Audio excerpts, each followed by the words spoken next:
बावैसो जालांनाय भारतनि जे जेनेरेल बिसायख'थि बे बिसायख'थिखौ दुलाराय बर' फरायसा आफादा गणतान्त्रिक देशनि बिसायख'थि हिसाबै जोङो नोजोर बोदोंमोन आरो बेयाव जोङो नुबाय जे क'क्राझार 1 नम्बर लकसभा समस्तिनिफ्राय UPPL आरो NDAनि बिजाथि जयन्त बसुमतारी बिथाङा मोजाङैनो देरहालाङो आरो गिबियावनो बर' हारि आरो दुलाराय बर' फरायसा आफादनि जानानै जयन्त बसुमतारी बिथांनो रोजा रोजा गाहाम हामलायनायखौ जों बावहरदों आरो बिटिआरनि चिफ प्रमद बर' बिथां आसामनि केबिनेट मन्त्रि दखावगोरा ब्रह्म बिथां आरो राज्य सभानि MP रोनगोरा नार्जारी बिथांमोनजों लोगोसे बिथांमोननि जि टीम दङ गासैनोबो जोङो साबायखर बावदों देरहासारनायनि जि मोनसे मर्यादाखौ बिथांमोना लाबोनानै होफैबाय बे बिसायख'थियाव जों खाम्फा बरगयारी बिथाङाबो बर' बिजाथि हिसाबै कन्टेस्ट खालामदोंमोन गर्जन मोसाहारी बिथाङाबो बर' हिसाबै कन्टेस्ट खालामदोंमोन आरो डेम'क्रेटिक जे कान्ट्रिनि मोनसे जेनेरेल इलेक्सन बेयाव बयबो हान्जाया कन्टेस्ट खालामनो हायो बिथांमोनाबो मोजाङै कन्टेस्ट खालामदों आरो बेनि थाखाय आं बिथांमोनखौ साबायखर बावदों नाथाय दुलाराय बर' फरायसा आफादा बे बिसायख'थियाव UPPL आरो NDAखौ जोङो मदद होनो बाध्य जादों आरो कारना जाबाय जे दुलाराय बर' फरायसा आफादा बे बिसायख'थिखौ जोङो पार्टी पलिटिक्स बा जोङो पलिटिकेल दिगखौ जों नायाबासिनो पलिटिक्स फर नेशन बिल्डिं बर' माहारि दानायनि मोनसे बिसायख'थि हिसाबैसो जों नोजोर होदोंमोन आरो बेखायनो जातिनि अस्तित्व मर्यादा आरो आत्मरैखानि जे मोनसे बिसायख'थि हिसाबै जों नोजोर बोनानै जोंनो मदद होदों कारन दिल्लीयाव जोङो 10 बोसोर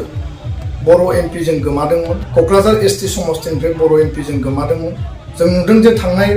10-15 बोसोराव जायफ्रा रुलिंआव दं बिथांमोना 12 जन MLA दङमोन काउन्सिलाव मेजरिटी स्टेटआव मन्त्रि दङ थेवबो 10 बोसोर बर' अनाबर'नि जे राजखान्थियारि जे थासारि आरो जायफ्रा रुलिंआव दङ बिथांमोनाबो बेखौ हमथानो हायाखैमोन आरो हिरा सरनिया बिथाङा कम्युनेल पलिटिक्स बर' अनाबर' मोनसे आनरुलि टार्मेल सिटुएसन भायलेन्सनि सिटुएसन क्रिएट खालामनानै बिथाङा देरहालांदोंमोन दिनै जों बेखौ फिदिंनानै जोङो मोनफिनबाय आरो बे जोंनि हारिनि थाखाय बर' माहारिनि थाखाय मोनसे देरसिन देरहानाय आरो दुलाराय बर' फरायसा आफादा जातिनि अस्तित्व आत्ममर्यादा आत्मरैखानि बिसायख'थि हिसाबैसो नोजोर बोनानै NDAखौ जोङो UPPLखौ मदद खालामदों गोबाङानो जोंखौ दुसिदों गोबाङा जोंखौ सोंखारिदों जोंहा बेयाव खुनु आक्षेप बा दुखु मोननाय जोंहा गैया कारन बाथ्राया बेनो जे NDAनि टाइमाव बड' पिस एकर्ड NDA BFC UPPLनि गेजेरजों जादों पिस एकर्डनि दफाफोरखौ रोखा रोखा आबुङै जों मावफुंनांगोन माखासे दफाया मावफुंजाबाय दिल्लीनि पार्लियामेन्टआव दिनै जोंहा स्टेट लाइक स्ट्राक्चार जि मोनसे काउन्सिल एसेम्बलि सेगमेन्ट जोंहा काउन्सिल लेजिस्लेटिभ जि एसेम्बलि दङ बिनि जि समस्ति 40टानिफ्राय 50% जोङो बानायनांगौ दानांगौ आरो जि पावार एन्ड फांसन 8टा जों एडिशनेल मोनदों बेखौ जोङो साबजेक्टखौ दाजाबनांगौ लोगोसेनो कार्बि आंलं ST हिलनि इस्यु आर्टिकल 280 125 एमेन्डमेन्ट जि पेन्डिं जानानै दङ बेखौ पार्लियामेन्टआव पास खालामनांगौ आरो बे नोजोरखौ बोनानै पार्लियामेन्टआव BTR एकर्डखौ आइननि मर्यादा होनानै मोर एरिया एक्सटेनसन मोर लेजिस्लेटिभ एक्जिक्युटिभ आरो एडमिनिस्ट्रेटिभ जि पावारखौ बांहोनाय फाइनेन्सियेल पावार बांहोनाय साबजेक्ट पावार एन्ड फांसनखौ बांहोनाय बेनो जोंनि जि बे एकर्डनि मेन अबजेक्टिभ आरो बेखायनो दिनैनि टाइमाव जोङो सानै दिनै MP जों मोननो हाबाय राज्य सभायाव रोनगोरा नार्जारी लकसभायाव दिनै जयन्त बसुमतारी आरो बे बिथिंखौ नोजोर बोनानै जि थांनाय समनि कम्युनेल पलिटिक्स दंमोन बर' अनाबर'नि पलिटिक्स दंमोन बे दिनै जोब्बाय आरो दिनै शान्ति पिसफुल मोनसे परिबेश आरो बे पिसफुल परिबेशआव जोङो दिनै बर' हारि दानायनि दाफामफिननायनि निर्माणनि थाखाय जोङो आगान सुरदों दिनैनि दुलाराय बर' फरायसा आफाद बर' हारिनि जि थांखि आरो उद्देश्यआ जाबाय बर' हारिनि आद्रा थानाय एजेन्डा इस्युखौ जोङो मावफुंलांनांगौ BTR एकर्ड इमप्लिमेन्टेसन खालामनांगौ शान्तिखौ जोङो जेब्लाबो बाहाल लाखिनांगौ एकर्डनि गेजेरजों मोननाय अनुस्थान प्रतिष्ठान इनफ्रास्ट्राक्चार स्कुल कलेज इउनिभार्सिटि बेयाव जौगानायनि जिखिनि हाबाफारि दङ डेभेलपमेन्टेल जिखिनि एक्टिभिटि दङ बेखौ लानानै जों हाबा मावलांनांगोन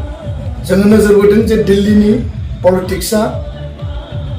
सानै जि MP बर' हारिया दिनै मोनबाय बे जाबाय बर' हारि दानायनि पलिटिक्स जागोन बेयाव कुनु पार्टी पलिटिक्सनि बाथ्रा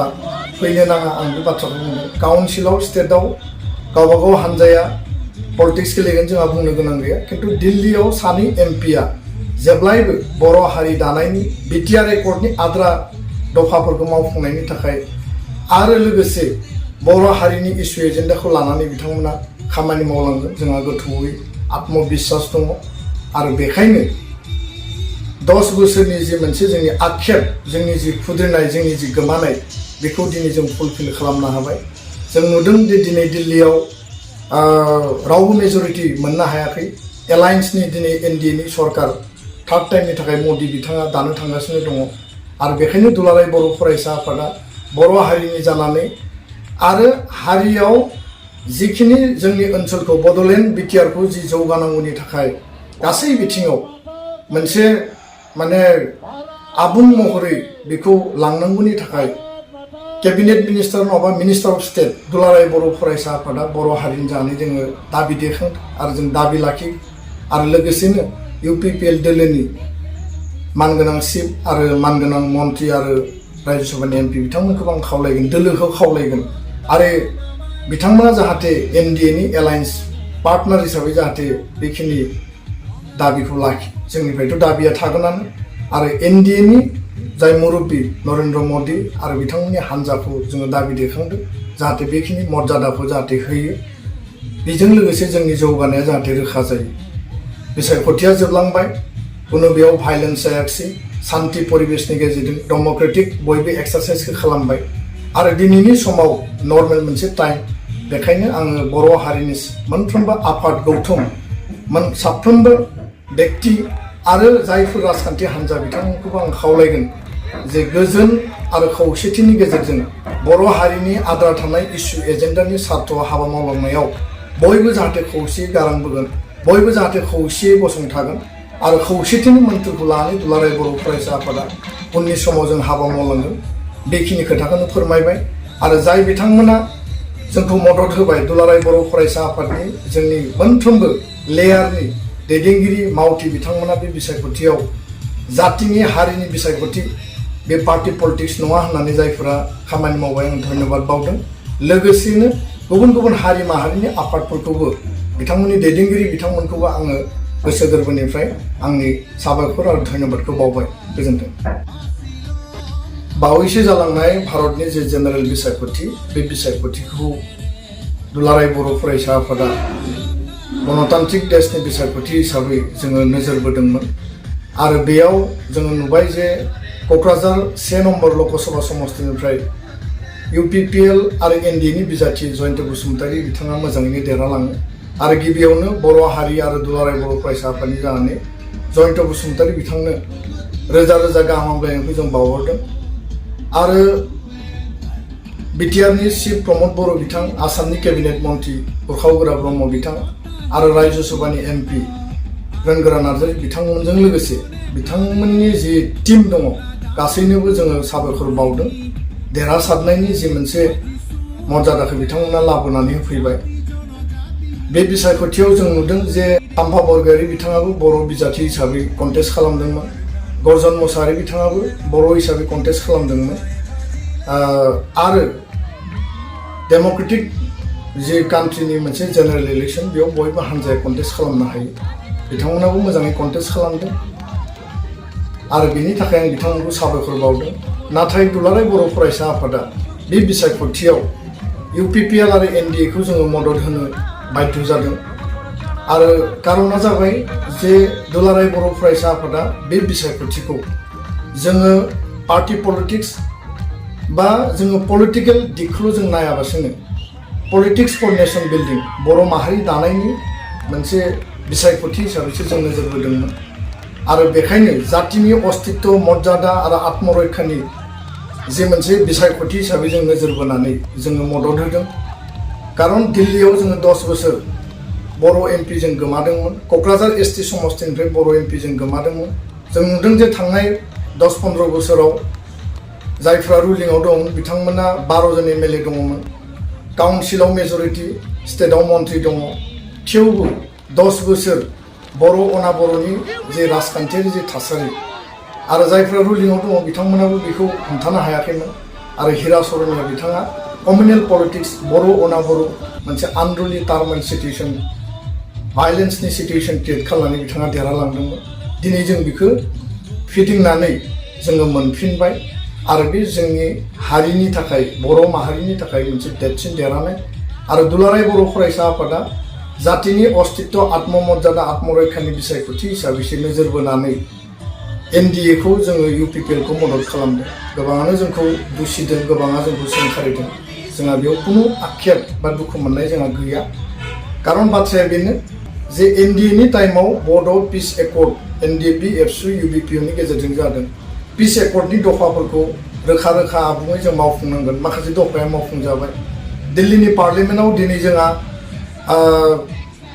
स्टेट लाइक स्ट्राक्चार जि मोनसे काउन्सिल एसेम्बलि सेगमेन्ट जोंहा काउन्सिल लेजिस्लेटिभ जि एसेम्बलि दङ बिनि जि समस्ति 40टानिफ्राय 50% जोङो बानायनांगौ दानांगौ आरो जि पावार एन्ड फांसन 8टा जों एडिशनेल मोनदों बेखौ जोङो साबजेक्टखौ दाजाबनांगौ लोगोसेनो कार्बि आंलं ST हिलनि इस्यु आर्टिकल 280 125 एमेन्डमेन्ट जि पेन्डिं जानानै दङ बेखौ पार्लियामेन्टआव पास खालामनांगौ आरो बे नोजोरखौ बोनानै पार्लियामेन्टआव BTR एकर्डखौ आइननि मर्यादा होनानै मोर एरिया एक्सटेनसन मोर लेजिस्लेटिभ एक्जिकिउटिभ आरो एडमिनिस्ट्रेटिभ जि पावारखौ बांहोनाय फाइनान्सियेल पावार बांहोनाय साबजेक्ट पावार एन्ड फांसनखौ बांहोनाय बेनो जोंनि जि बे एकर्डनि मेन अबजेक्टिभ आरो बेखायनो दिनैनि टाइमाव जोङो सानै दिनै MP जों मोननो हाबाय राज्य सभायाव रोनगोरा नार्जारि लकसभायाव दिनै जयन्त बसुमतारि आरो बे बिथिंखौ नोजोर बोनानै जि थांनाय समनि कमिउनेल पलिटिक्स दंमोन बर' अनाबर'नि पलिटिक्स दंमोन बे दिनै जोब्बाय आरो दिनै शान्ति पिसफुल मोनसे परिबेस आरो बे पिसफुल परिबेसाव जोङो दिनै बर' हारि दानायनि दाफामफिननायनि निर्माणनि थाखाय जोङो आगान सुरदों दिनैनि दुलाराय बर' फरायसा आफाद बर' हारिनि जि थांखि आरो उद्देश्यआ जाबाय बर' हारिनि आद्रा थानाय एजेन्डा इस्युखौ जोङो मावफुंलांनांगौ BTR एकर्ड इमप्लिमेन्टेसन खालामनांगौ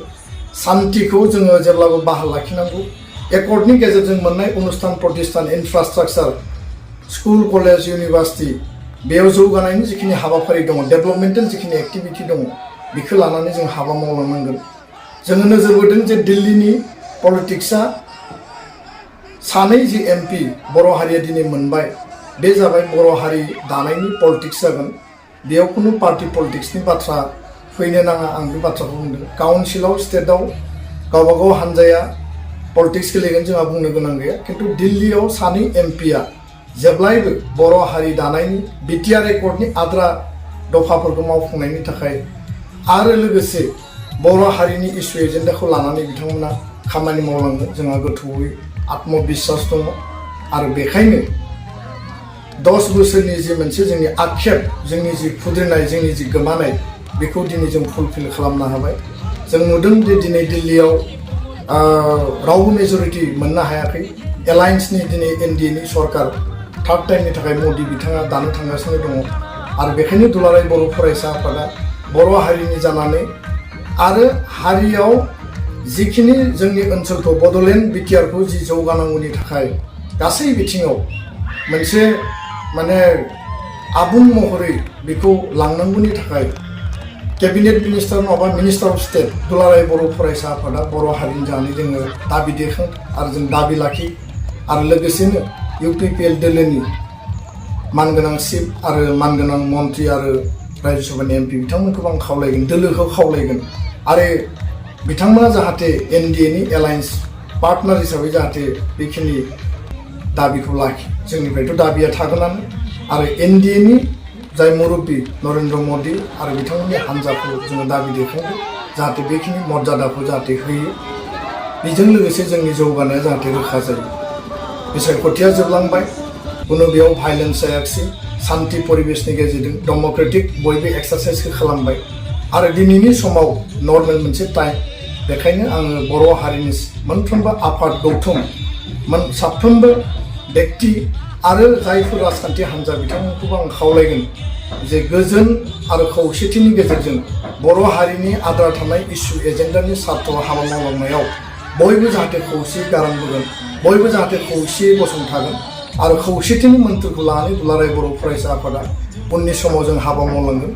बेखिनि खोथाखौनो फोरमायबाय। आरो जाय बिथांमोना जोंखौ मदद होबाय दुलाराय बर' फरायसा आफादनि जोंनि मोनफ्रोमबो लेयारनि दैदेनगिरि मावथि बिथांमोना बे बिसायख'थियाव जातिनि हारिनि बिसायख'थि बे पार्टि पलिटिक्स नङा होननानै जायफोरा खामानि मावबाय आं धन्यबाद बावदों। लोगोसेनो गुबुन गुबुन हारि माहारिनि आफादफोरखौबो बिथांमोननि दैदेनगिरि बिथांमोनखौबो आङो गोसो गोरबोनिफ्राय आंनि साबायखर आरो धन्यबादखौ बावबाय। गोजोन्थों।